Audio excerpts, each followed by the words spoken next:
प्रत्येक ठिकाणी आपलं तळागाळात जाऊन काम होणार आहे. मला माझं मानधन घ्यायचं नाही आहे आणि जे मानधन आहे ते माझ्या शाळेतल्या मुलांना द्यायचं आहे, जेणेकरून आजची ही भावी पिढी उद्या चांगली घडेल.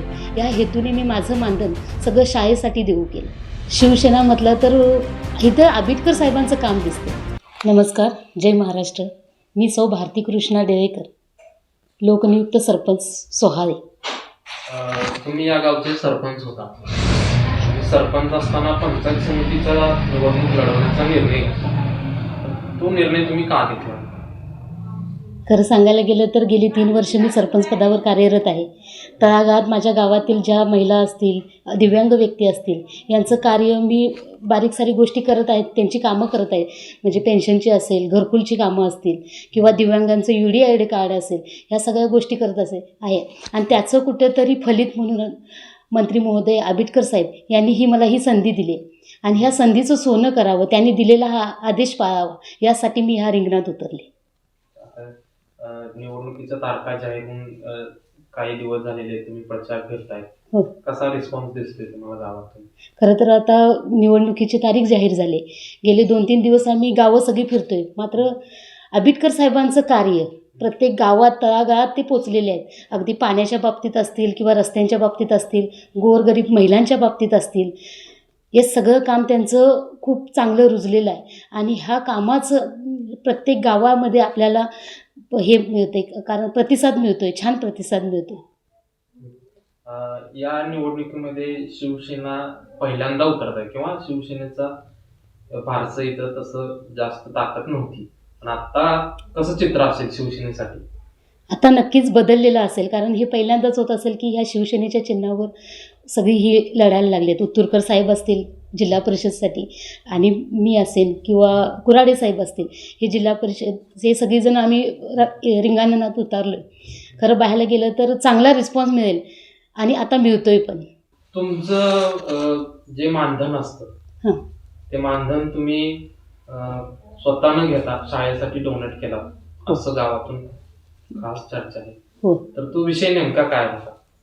कसं झालं, सरपंच म्हणून ज्यावेळी मी निवडून आले त्याचवेळी आपली उपसरपंचांची निवड असते आणि पहिलीच सभा असते. त्यावेळी मी सभेत माझं पहिल्यापासूनच ध्येय होतं की जे आपण काय करू ते देश म्हणजे गावाचं सेवा म्हणून करायचं, समाजसेवा म्हणून करायचं. मी माझ्या कुटुंबियांशी चर्चा केली याबाबत की मला माझं मानधन घ्यायचं नाही आहे आणि जे मानधन आहे ते माझ्या शाळेतल्या मुलांना द्यायचं आहे, जेणेकरून आजची ही भावी पिढी उद्या चांगली घडेल. या हेतूने मी माझं मानधन सगळं शाळेसाठी देऊ केलं. या निवडणुकीसाठी तुमचे खास काय मुद्दे असतील किंवा काय ध्येय असतील की यासाठी मी निवडणूक लढत आहे? नक्कीच. ह्यासाठी म्हणायला गेलं तर आज मला काम करायची खूप इच्छा आहे. मात्र एक वरद हस्तात हे तरुण तडफदार नेतृत्व आदरणीय मंत्री महोदय आंबेडकर साहेबांचं मिळाले. ह्याच्या माध्यमातून आपल्या गावाचा भरपूर विकास करता येईल. आपल्या गाव किंवा हे पूर्ण मतदारसंघ आहे, या गावात बारीक सारीक अडचणी आहेत, महिलांच्या अडचणी आहेत, आरोग्य विभागाच्या अडचणी आहेत किंवा काही गटर्स असतील, रस्ते असतील, ह्या सगळ्या अडचणी त्यांच्या माध्यमातून पूर्ण करता येतील किंवा घरकुलचं म्हणा, हे सगळे लाभ सगळ्या गोरगरिबांपर्यंत पोचवायचे आहेत. यासाठी प्रयत्नशील आहे. आपल्या भागांमध्ये वन्य प्राण्यांचाही त्रास भरपूर आहे. हो. तर त्यासाठी खास ठोस उपाययोजना मंत्र्यांमार्फत काय केले जातात? आता बघायला गेलं तर गेले 5-6 वर्षापूर्वी आमच्या गावातच एक पेडणेकर म्हणून त्या इथे शेण थापत असतानाच अचानकच गव्याने हल्ला केला आणि त्यांचा दुर्दैवी मृत्यू झाला. त्यावेळी त्यांना मदत मिळाली, खरं माणूस निघून गेला. ह्या गोष्टी खंत राहिल्यात.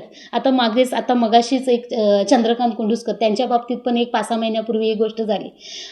मंत्री महोदय असतील किंवा वन विभाग असेल, यांच्याकडून आम्हाला प्रयत्न म्हणजे मदत मिळतेच. मात्र काही आता जे संरक्षण भिंती असतील किंवा तारेचं कुंपण असेल, ह्या गोष्टी पण आवश्यक आहेत. हे साहेबांच्या माध्यमातून त्याची पूर्तता व्हावी, यासाठी आम्ही प्रयत्नशील राहू. शिवसेनेसाठी खास या मतदारसंघामध्ये काय आवाहनं असतील का, आणि ते असतील तर त्याला तुम्ही कसे सामोरे जा? शिवसेना म्हटलं तर इथं आंबेडकर साहेबांचं काम दिसते. त्यामुळे आंबेडकर साहेब आहेत.